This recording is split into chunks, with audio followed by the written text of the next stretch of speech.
दोस्तों, अगर आप भी पीएम किसान सम्मानित धारक हैं और आपकी 16वीं किस्त को आपका पैसा नहीं मिल पाया है, माने एफटीओ नो की वजह से या आधार कार्ड सीडिंग नो की वजह से या आपकी अन्य भी टेक्निकल इशू जैसे लैंड सीडिंग या केवाईसी के रीजन हो सकते हैं, जिसके कारण आपको 16वीं किस्त का पैसा इस बार भी नहीं मिल पाया है। इससे पहले की जो किस्तें थी वो भी आपको नहीं मिल पाई हैं। अगर आपका रजिस्ट्रेशन पहले से पीएम किसान की ऑफिशियल वेबसाइट पर रजिस्टर्ड है और पहले से किसी कारण से आपको पैसा 16वीं किस्त या इससे पहले की किस्त नहीं मिल पाई है और कोई भी उसमें रीजन है का नया आवेदन कराया या 1 महीने पहले, 2 महीने पहले या फरवरी के मंथ के फर्स्ट वीक में, तो मैं आज के इस वीडियो में आपको पूरी कंप्लीट जानकारी देने वाला हूं। अगर आपकी 16वीं किस्त नहीं आई है, इससे कि 17वीं किस्त में आपको कोई भी समस्या ना आए। और इससे पहले आपको बता दूं कि देखिए, अगर आपने कोई नया रजिस्ट्रेशन किया है तभी आपको 16वीं और 17वीं दोनों किस्तों का पैसा आपको मिलेगा। आपने पुराना रजिस्ट्रेशन कर रखा था बट आपकी अभी तक कोई भी किस्त नहीं मिल पाई है या फिर आते आते पैसा किसी कारण से रुक गया या 10वीं किस्त से या 11वीं या इससे पहले या 12वीं से अगर रुका हुआ है किसी कारणवश, आज आपको इसकी पूरी जानकारी दी जाएगी, जिससे कि आपकी जब 17वीं किस्त आएगी, नेक्स्ट जब किस्त मोदी जी डालेंगे आपके अकाउंट में, उस टाइम पर आप कोई भी समस्या नहीं आएगी और जो भी इशू होंगे आपके तब तक आपके रिजॉल्व भी हो सकेंगे और बाकी भी बची हुई किस्तों का पैसा आपके खाते में मिल सकेगा।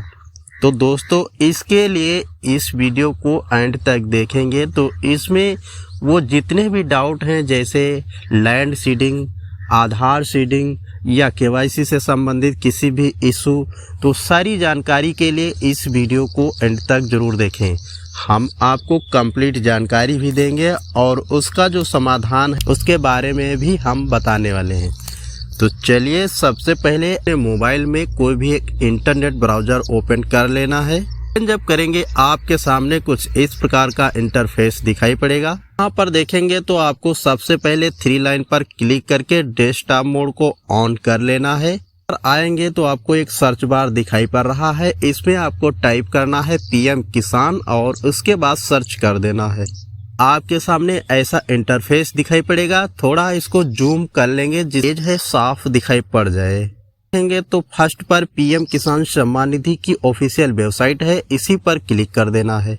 आपके सामने मोदी सरकार की गारंटी किसानों को हर साल 6000 पीएम किसान सम्मान निधि योजना के 5 साल बेमिसाल, माने इसमें आपको ये बताया गया कि पीएम किसान सम्मान निधि के 5 साल कंप्लीट हो चुके हैं। इसके बाद अंत कहीं पर भी आप टिक कर देंगे तो ये बैनर हट जाएगा और इसके बाद आपको सबसे फर्स्ट में आपको ये पता करना है आपकी स्टेटस में कौन सी समस्या है। तो सबसे पहले आप देखेंगे तो यहाँ पर एक ऑप्शन दिखाई पड़ रहा है नाउ योर स्टेटस, इस पर क्लिक कर देना है। देखेंगे तो यहाँ पर आपको रजिस्ट्रेशन नंबर डालने का ऑप्शन आया है। तो आपको अगर रजिस्ट्रेशन नंबर पीएम किसान की नहीं पता है तो आप सबसे पहले यहाँ देखेंगे तो नाउ योर रजिस्ट्रेशन नंबर पर क्लिक करेंगे, अपना रजिस्ट्रेशन को ढूंढ लेना है। फिर आपको थोड़ा जूम कर लेना है और यहाँ पर देखेंगे तो सबसे पहले आपको 2 ऑप्शन दिखाई पड़ेंगे, जिससे मोबाइल नंबर से और यहाँ पर आधार कार्ड से अपना रजिस्ट्रेशन ढूंढ सकते हैं। तो सबसे आसान जो तरीका है वो आधार कार्ड नंबर से, क्योंकि सभी के पास जितने किसान हैं उनके पास आधार कार्ड नंबर तो ज़रूर होता है, इसलिए आपको आधार कार्ड पर ही टिक कर लेना है। आधार पर टिक कर लेंगे तो आपके सामने फिर आधार कार्ड नंबर डालने को ऑप्शन आ जाएगा और ऑप्शन आएगा यहाँ पर देखेंगे तो इस बॉक्स में आधार नंबर एंटर करें, इसमें आधार नंबर डाल देना है और डालने के बाद ये कैप्चा आपको दिखाई पड़ रहा है। कैप्चा सेम टू सेम इस बॉक्स में भर देना है। अगर ये कैप्चा आपको अच्छे से समझ में नहीं आ रहा है तो यहाँ पर क्लिक करके दोबारा से कैप्चा प्राप्त कर सकते हैं। यहाँ पर देखेंगे गेट मैच, आपको इस पर क्लिक कर देना है। बाद देखेंगे तो यहाँ पर एक पॉपअप दिखाई पड़ रहा है, OTP has been sent at Aadhaar registered mobile number. इसमें आधार से एक रजिस्टर्ड मोबाइल नंबर पर OTP गया है। OTP डालने का ऑप्शन तो ये दिखाई पड़ रहा है, लेकिन आपको OTP डालने की कोई आवश्यकता नहीं है। आपको केवल यहाँ पर देखेंगे गेट डिटेल्स पर क्लिक कर देना, तो आपकी रजिस्ट्रेशन बिना OTP के आपके सामने शो हो जाएगी, खुल जाएगी। यहाँ पर देखेंगे आपकी रजिस्ट्रेशन नंबर शो हो जाएगा और यहाँ पर जो रजिस्ट्रेशन है उनका नाम भी शो हो जाएगा। तो यहाँ पर से इस रजिस्ट्रेशन को कॉपी कर लेना है। कॉपी करने के बाद फिर यहाँ बैक पर क्लिक कर देना है। इस प्रकार से आपको यहाँ नाउ योर स्टेटस पर फिर से क्लिक कर देना है। यहाँ देखेंगे तो नाउ योर स्टेटस पर आप क्लिक कर देना है। तो वो जो रजिस्ट्रेशन आपने कॉपी किया है उस रजिस्ट्रेशन को यहाँ पर डाल देना है और ये कैप्चा दिखाई पड़ रहा है सेम टू सेम इस बॉक्स में डाल देना है और इसके बाद गेट OTP पर क्लिक करना है। दिखाई पड़ रहा है OTP has been sent at mobile number. जो KYC के टाइम अपना मोबाइल नंबर दिया होगा उस पर OTP जाएगा। OTP आपको देख करके इस बॉक्स में डाल देना है और यहाँ डालने के बाद गेट डाटा पर क्लिक कर देना है। तो दोस्तों इन किसान का स्टेटस आपके सामने खुल गया है और यहाँ पर देखेंगे तो सारी जानकारी आपको दिखाई पड़ जाएंगी। यहाँ पर देखेंगे पर्सनल इंफॉर्मेशन पर और यहाँ रजिस्ट्रेशन नंबर दिखाई पड़ेगा और इसमें अप्रूवल हुआ है उस दिन का डेट दिखाई पड़ेगा और यहाँ पर फार्मर का नाम भी दिखाई पड़ेगा, यहाँ पर गार्जियन का नाम, यहाँ पर एड्रेस और यहाँ पर उनका मोबाइल नंबर भी दिखाई पड़ेगा। लास्टेड इंस्टॉलमेंट डिटेल दिखाई पड़ेगी। यहाँ पर इनकी 11वीं किस्त का पैसा दिखाई पड़ रहा है और यहाँ पर FTO भी प्रोसीड यस दिखाई पड़ रहा है। यहाँ पर 11वीं किस्त जिस बैंक में आई है या माने 11वीं किस्त और यहाँ पर देखेंगे तो बैंक का नाम भी शो होगा।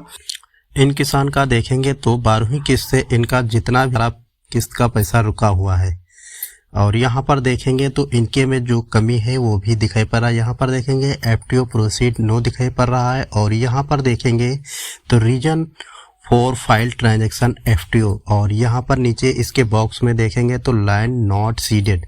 यहाँ पर ये दिखाया गया है कि इनकी जो लैंड सीडिंग यानी खेतौनी है वो अभी इसमें सीडिंग नहीं है, जिसके कारण से इनका जो 11वीं किस्त का पेमेंट है तो डन दिखाई पड़ रहा, लेकिन 12वीं किस्त से इनका टोटल पैसा रुका हुआ है। जो लगभग इधर चार किस्त आ चुकी हैं, इनकी 4 किस्त का पैसा रुका हुआ है। एलिजिबिलिटी स्टेटस पर क्लिक कर लेना है। एलिजिबिलिटी स्टेटस पर क्लिक करेंगे तो यहाँ पर दिखाई पड़ रहा है सामने लैंड सीडिंग नो। तो इनका खेतौनी का जो लैंड सीडिंग होता है इनका नहीं है, जिसके कारण इनका पैसा अभी रुका हुआ है। इनका जब भी ये स्टेटस यहाँ से सही करवा लेंगे, इनका जितना भी किस्त का पैसा रुका हुआ है इनके बैंक खाते में आ जाएगा। पर दोस्तों आपके में जैसे बहुत सी कमी, जैसे यहाँ पर देखेंगे तो Aadhaar bank account seeded status yes दिखाई पड़ रहा है। अगर आपके में आधार बैंक अकाउंट सीडेड नहीं है तो आप अपने बैंक में जाकर भी आधार को सीड करवा सकते हैं, या अगर आपको कहीं जाने की आवश्यकता नहीं तो सबसे जो अच्छा तरीका है वो इंडिया पोस्ट का खाता खुलवा लेना है, जिससे आपको कहीं दौड़ भाग करने की ज़रूरत नहीं है। और इसमें जो खाता खुलता है इंडिया पोस्ट का उसमें आधार सीड भी हो जाता है, लगभग 3 दिन या 4 दिन में आधार सीट या 15। यहाँ पर देखेंगे तो ये वाला जो ऑप्शन दिखाई पड़ रहा है KYC स्टेटस यस, अगर ये आपके में समस्या है तो ये तो आपको कहीं जाने की आवश्यकता नहीं, आप अपने स्मार्टफोन से भी कर सकते हैं। आधार कार्ड से मोबाइल रजिस्टर्ड है तो आप अपनी KYC बहुत आसानी से कर सकते हैं। अगर नहीं तो आपको CSC सेंटर जाना पड़ेगा, वहाँ पर जाएंगे तो आपको बायोमेट्रिक से इस KYC कर देंगे। तो इन किसान का जो लैंड सीडिंग का जो प्रॉब्लम है ये स्टेटस निकलवा लेना है।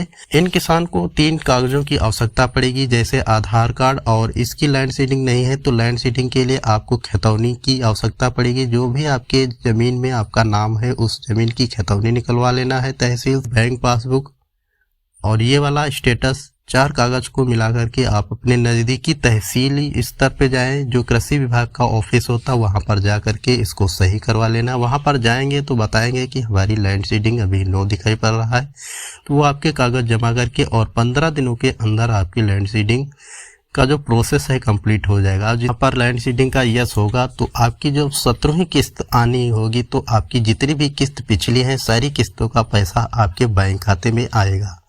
दोस्तों चिंता करने की कोई दिक्कत नहीं है। आप अपना लैंड सीडिंग या आपकी KYC या आधार सीडिंग कोई भी समस्या है कि जो कृषि विभाग है वहां से आप सही करवा लेना है। किसी भी प्रकार का डाउट है तो हमसे कमेंट बॉक्स में कमेंट करके पूछ सकते हैं, उसका रिप्लाई जल्द से जल्द आपको मिल जाएगा। दोस्तों इस वीडियो में इतना ही, मिलते फिर किसी इंफॉर्मेशन वीडियो में, तब तक के लिए धन्यवाद। जय हिंद, जय भारत।